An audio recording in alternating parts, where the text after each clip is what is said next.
Acts 11, day 11, 28 days in Acts.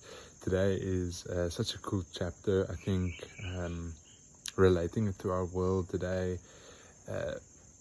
Peter relays what's happening. The Gentiles, the Jerusalem Council choose that the Gentiles are going to receive the gospel. They can be part of God's story. They agree, they can't deny what God has been doing. And so in Antioch, we pick up kind of what's happening there.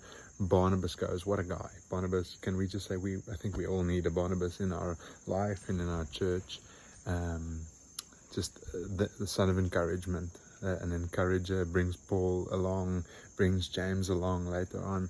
It's wonderful, but something happens in the sense of a city gets turned around. We see this progression from the individual to the household to a city, a major city. The third largest city in the Roman Empire gets flooded with the gospel, so to the extent that the disciples actually write to Jerusalem and say, listen, hey, things are happening here. Jerusalem says, okay, we'll send you Barnabas.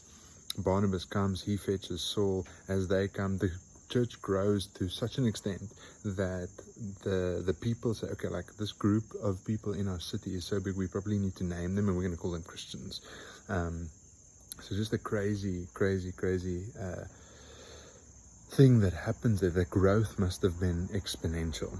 But this one thing kind of that is relates to our world is, in the past, missionaries, people that would go to preach the gospel, would go to urban, to rural places to go and preach the gospel, to go and fetch those who were lost and far off. But there's this massive migration of people into cities, and so if God could do it there, from the individual to the household or the family to a city that experienced revival, I believe produced amazing people out of the church there.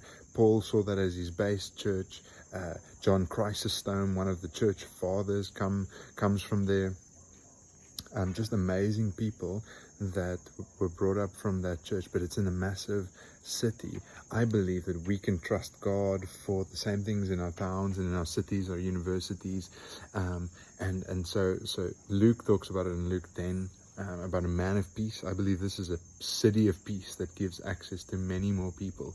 And so what I want us to do is to not just be preaching the gospel, but to partner that with prayer for our cities, for our towns, for bigger than what we would feel comfortable for. God bless you.